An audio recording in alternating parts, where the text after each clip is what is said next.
Hello दोस्तों, मैं आपका दोस्त मोहम्मद हसीब एक बार फिर फ़िलिस्तीन और इसराइल की रिपोर्ट लेकर के आपके सामने हाजिर हूँ। तो बने रहिए वीडियो के साथ। 800 की अहम दूरी से इसराइल पर ड्रोन अटैक की प्लानिंग, हमास चीफ के कत्ल का बदला कैसे लेगा ईरान? खुल गया भेद। हमास चीफ हानिया के कत्ल के बाद से ईरान बदले की आग में जल रहा है। रिपोर्ट है कि वहाँ इसराइल पर हमला करने के लिए विदेशी ज़मीन का इस्तेमाल किया योजना बना रहा है। हम्मास चीफ इस्माइल हानिया और शैतान मोहम्मद दीप के खात्मे के बाद इसराइल सेना हम्मास पर पूरी तरह से हावी हो गई है। 8 महीने से चल रहा महायुद्ध को इसराइल ने 2 ही दिन में पलट दिया है।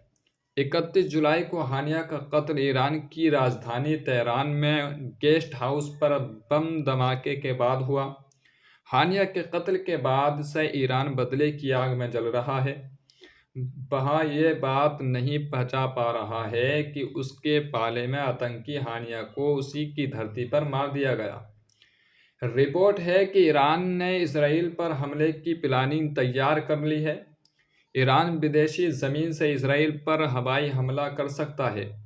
ईरानी अधिकारियों का ये भी आदेश मिले हैं कि अगर अमेरिका इसराइल का साथ नहीं देता है तो उसके ठिकानों से दूर रह जाए।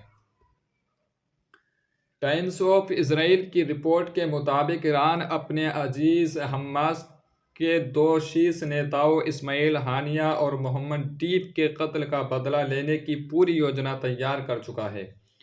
रिपोर्ट के अनुसार ईरान के इस काम में इस्लामिक राष्ट्र सीरिया भी मदद कर रहे हैं। उधर जॉर्डन और लेबनान के हिजबुल्लाह आतंकी भी इस काम में इसराइल के खिलाफ और ईरान के साथ हैं। ईरान सिरीजा से इसराइल पर ड्रोन हमले की योजना बना रहा है। कैसे और कब किए जाएंगे इसराइल पर हमले?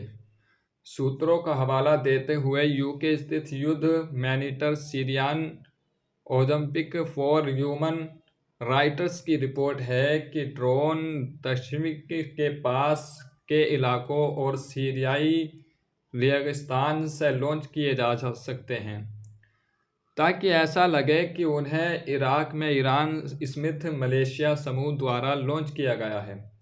अमेरिका पर भी ईरान के आदेश।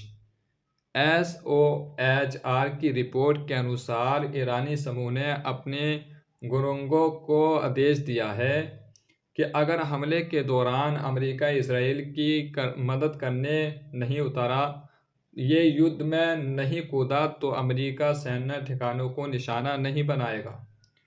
दरअसल अमेरिका राष्ट्रपति जो बाइडन ने कल ईरान से सभी खतरों के खिलाफ इसराइल की सुरक्षा के लिए अमेरिका की प्रतिबंधी पर जोर दिया था।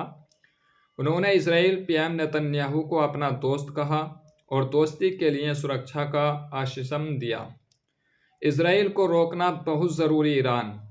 ईरान ने कहा है कि इसराइल 10 महीने से गाज़ा पट्टी में खून खराबा कर रहा है, तबाही मचा रहा है तथा अब उसने अपने अपराधों की सीमा को लेबनान, ईरान और यमन तक फैला दिया है। लिहाजा अगर उसे नहीं रोका गया, उसे रोकना बहुत ज़रूरी है। ईरान के कार्रवाई ईरानी विदेशी मंत्री अली बाघरी कानी ने शुक्रवार को कहा कि इसराइल को अगर जल्द ही नहीं रोका गया तो पश्चिम एशिया, दुनिया भर की शांति खतरे में पड़ जाएगी। 3 बड़े शिकार करने के बाद हाई अलर्ट पर इसराइल, ईरान के हमले का खौफ। यूएस भी कूदने को तैयार। इसराइल ने 2 दिनों के अंदर ही अपने 3 दुश्मनों को मार गिराया। हम्मास के राजनीतिक मुखिया इस्माइल हानिया को ईरान के अंदर ही मार गिराया, तो वहीं उसकी मिलिट्री चीफ मोहम्मद दीप को भी ढेर कर दिया। इसराइल ने 2 दिन के अंदर ही अपने 3 दुश्मनों को मार गिराया। हम्मास के राजनीतिक मुखिया इस्माइल हानिया को ईरान के अंदर ही मार गिराया, तो उसकी मिलिट्री चीफ मोहम्मद दीप को भी जुलाई में मार गिराने का ऐलान किया है। यही नहीं, लेबनान के बैरूत में हिजबुल्लाह कमांडर फवाद शुक्र को भी इसराइल ने ढेर किया है। इसके बाद से ही पश्चिम एशिया में तनाव का माहौल है। ईरान के सुप्रीम लीडर आयतुल्ला खamenei ने बदला लेने की बात कही है। इसके बाद से इजराइल की सेना हाई अलर्ट पर है। इजराइल को लगता है कि इन 3 लोगों को मार गिराने के बाद ईरान के लिए अब प्रतीक्षा का मसला बन गया है। वह खुद को मजबूत दिखाने के लिए अगले कुछ दिनों में ईरान हमला ज़रूर करेगा। इजराइल का कहना है कि हम हाई अलर्ट पर हैं और जानते हैं कि कैसे ख़तरे से निपटा जा सकता है। इजरायली पीएम बेंजामिन नेतन्याहू ने अमेरिकी राष्ट्रपति जो बाइडेन से बात की है। बाइडेन ने कहा कि हम इजराइल के साथ हैं और स्थिति में बचाव को तत्पर है। आशंका है कि इजराइल पर ड्रोन और बैलिस्टिक मिसाइल से हमला किया जा सकता है। इसे ध्यान में रखते हुए अमेरिका की ओर से इजराइल में कुछ और हथियारों को तैनात किया जा सकता है। खबर है कि इजराइल इस रणनीति पर काम कर रहा है कि क्षेत्रीय और अंतर्राष्ट्रीय स्तर पर एक गठजोड़ तैयार किया जा। ऐसा इसलिए क्योंकि ईरान और हिजबुल्लाह एक साथ मिलकर हमला कर सकते हैं। एक तरफ ईरान के पास बड़ी सेना और हथियार हैं, तो वहीं हिजबुल्लाह भी दुनिया का सबसे बड़ा शास्त्रीय उग्रवादी समूह है। पहले भी ईरान की ओर से 13 और 14 अप्रैल को इजराइल पर हमला बोला गया था। अब एक बार फिर से ऐसा ही माहौल की आशंका है। आईडीएफ के प्रतीक डैनियल हैंगरी ने कहा, हमने मंगलवार की रात को लेबनान में हमला किया और फवाद शुक्र को मार डाला।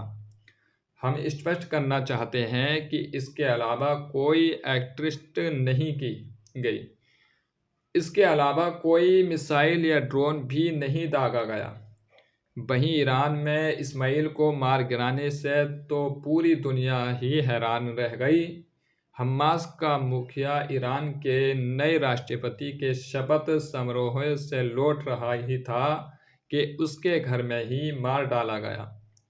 इसको लेकर न्यूयॉर्क टाइम्स की रिपोर्ट में बताया गया है कि इस्माइल को जिस घर में मारा गया वो 2 महीने पहले ही बम रख दिया गया था। जहां पर इस्माइल हानिया को मारा गया है, बताया जा रहा है उस मकान के अंदर, उस घर के अंदर 2 महीने पहले ही बम रख दिया गया था। पूरी प्लानिंग के साथ जो है इस्माइल हानिया की हत्या की गई है। इसको लेकर के ईरान और हिजबुल्लाह जो है इस वक्त बहुत ही सख्त फैसला ले चुके हैं और एक साथ मिलकर के इजराइल पर हमला करने के लिए बिल्कुल तैयार हैं और इजराइल भी बिल्कुल हाई अलर्ट पर है। दोस्तों, ये लड़ाई दिन ब दिन बढ़ती चली जा रही है।